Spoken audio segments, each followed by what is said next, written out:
What's up? I'm Maria, also known as Mars, and this is Betty, my 2021 Mercedes Sprinter van. She's a 170 4x4.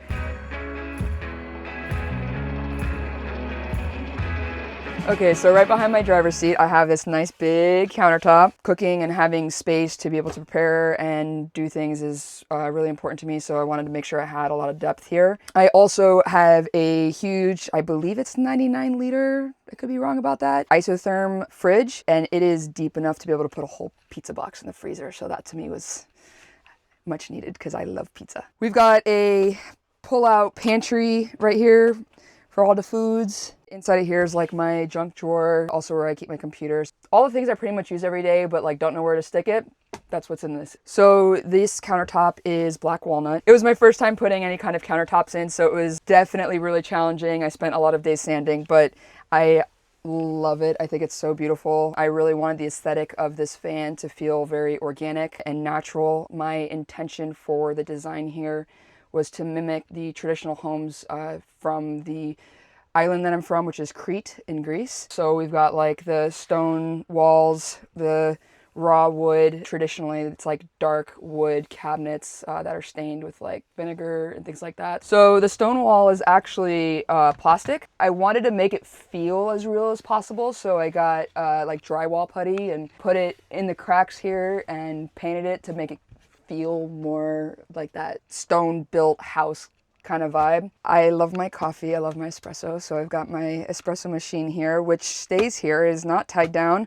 I actually have earthquake putty underneath, which is just like ticky-tack, and it holds this thing down. And up top here, we've got two nice big cabinets. Inside of this one, I've got my drinking coffee plates, things like that, and then in here is like another pantry with food. My cabinetry, these are pretty big, but I did not want this to go all the way across because I felt like it would kind of close the van in, especially with them being dark. So right here you'll notice this is my kitchen galley. I've got a flip up counter here because I love my counter space, but I have all of the prep space for all the cooking thingies. I have a bunch of magnets coming all the way up over here, and I have like a blackout curtain to just try to keep the sun out, to keep the heat out if I still want airflow with the door open and everything like that. So magnets are your best friend in van life, like truly. I went with a gas cooktop. I chose this over induction for a few reasons. I didn't want to be dependent on power. I also was afraid of things falling on it and breaking it. The gas has worked great. I've been in the van for 3 years and haven't had any issues with it. So I have push to close drawers. This is the kitchen utensil drawer. Inside of here is pots and pans. I got a little skinny trash drawer where I got a little trash can. Okay, over here I've got I believe it's a 10-inch deep sink. Having a big sink was really important to me. I did not want to have a shallow one, and I'm so grateful I went with this. It's actually supposed to be an undermount, and I wanted to have like the board that goes on top to cover it, so I also will use this for counter space if needed, or I will dry my dishes on top of here, something like that. And then inside of here I've got a super small 1.5 gallon hot water heater, so it's just enough to warm up some water to wash dishes or use for the shower. Right over here we have a little inset cabinet that I made. I've got my main spices I like to use. I got my water tank gauge here. I believe I have 28 gallons of fresh water. That's underneath this bench over here. So another thing I did in order to give the feeling of a traditional Cretan home is I used Roman clay on the walls and on the ceiling. I just didn't want it to feel perfect. I wanted it to feel textury and just not super smooth. So the Roman clay was really fun to work with. I really enjoyed doing that. So you can see my little trinket shelf above over here in these floating shelves. Okay, so we're gonna set up my workstation and I'm gonna show you how I do it. So first things first is our Lagoon mount, getting this guy nice and fixed. This I use for my keyboard, and I'll actually rest this typically right on there. And coming over this way, we've got my computer. I've got a toe kick drawer underneath here where I've got my dual monitors. My day job, we could call it, is I work in IT. I do UX design and also product design, product management. Having 3 monitors is incredibly helpful. But I also am an artist. I do a lot of line work with like a dip pen, and I'm also a photographer. So I'm definitely an artist at heart, but I also enjoy the logistical aspects in the IT space. So that's kind of what I do. Okay, I'm gonna break everything down now, and we're gonna get to showing you my shower. I'm Nate Murphy, author of the Van Conversion Guide, and I just want to let you know that I'm running a free online training which will teach you how to make van life free or profitable. I will show you how to choose a van and build it out and avoid the one big mistake that most people make. I will show you how I made van life completely free and a bunch of other stuff that people don't really talk about. If you'd like to join, click the link here or in the description and I'll see you there. Okay, so originally when I first got my van, I had a Nature's Head. And the Nature's Head is a very tall toilet. So what that resulted in was having benches that had to be made tall so that way the toilet could fit inside. So I was thinking, well, the bench is high, so my feet are going to be dangling, which I'm not going to like. So let me do something here where it's a raised platform so it would be comfortable to sit in. And I decided I was going to put a shower inside of here. And so if we just lift this up, we have a 32 by 32 shower pan that has its own gray tank. And I just take this and clip this up underneath here and it holds it up. And I have a retractable clothesline in this cabinet and in this cabinet.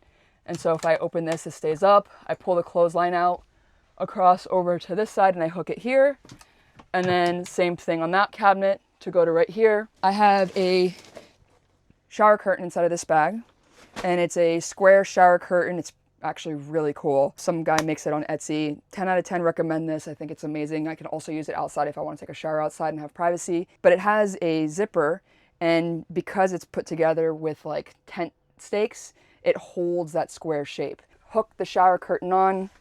I've got my little shower head here with an adapter right here that goes on to, I unscrew this, put this on, hook this in, and I literally just hang this over the shower curtain and I've got a little shower. So I literally just hook right into my sink, which has a little tiny hot water heater, which it's only 1.5 gallons. So maybe 3 gallons if I have it on lukewarm, you know, but it's been great for the emergencies. I still use Planet Fitness showers most of the time. Okay, so underneath this bench right here is my toilet. And in order to use it, I literally just lift this up, pop this out, got a little toilet paper, got our toilet, and it's pretty much where I do my business. This is the Compo Closet Cuddy Light. This is my 3rd toilet I've had in the van, and it's actually the one that I like the most, so I'm pretty happy with it. Okay, so again, my space being super modular. I know that if I had a bed that I had to put together and break down every night, every morning, I would literally never make my bed. So I wanted the most simple way to be able to have a bed that could push back out of the way while also being incredibly easy. So I essentially sat on the floor right here during my build for like a week, just staring at the space, trying to figure out how to do this. And I think it's the most perfect solution that you can get that is as close to having a fixed bed. So the bed itself is on 4 4x4s. On those 4x4s is 2 sets of 600-pound drawer slides. The drawer slides come out this way. There's 4 pieces of wood. You've got the main piece that you see right here. We've got one that goes like this. We've got another one that goes like this, and that's where it hinges open and closed. And then there's the fixed point that's fixed all the way in the back. Okay, so we're gonna go ahead and open up the bed, and it actually takes longer to push these cushions down than it does to open the bed itself. I've got a little pin lock right here that unlocks it, and I just do that. And now I can crawl into bed and go to sleep.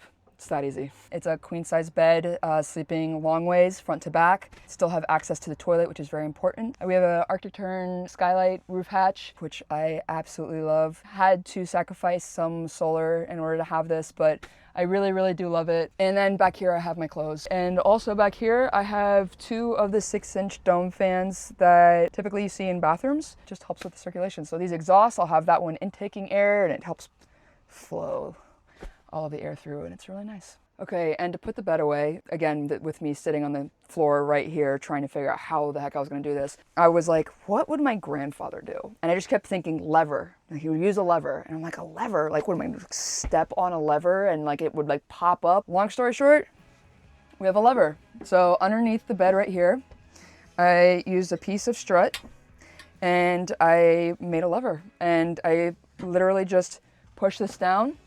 You can see how the middle of the bed pops up. I'll hold this like this, loop it back underneath, and then push it back.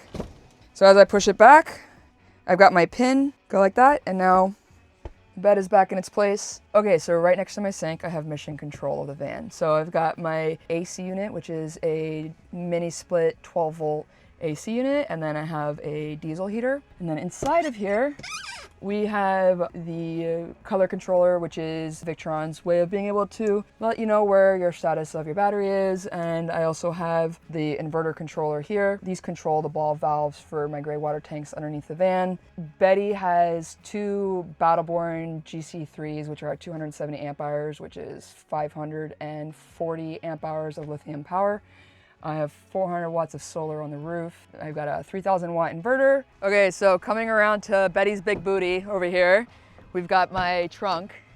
And apologies for the wind because it is a little windy, but feels really nice. Right over here we have the AC unit. And then over here is my electrical system, which I'm super proud of because it was my first electrical system I ever did, and it kind of launched me into doing electrical work, which I forgot to mention earlier, but I'm also an off-grid electrician. It's something that I really love. I've done over 10 builds now. So half of the tools in here are electrical tools and then fun things. So this is my garage. Thank you so much for watching my van tour. I hope you guys loved it. If you guys have any questions, comments, want to know how I did something, anything like that, comment below. Also, my Instagram handle is Traveling Boots. That'll also be an Instagram handle. Boots is spelled a little bit differently. So check it out. If you love this, do it. You can do it.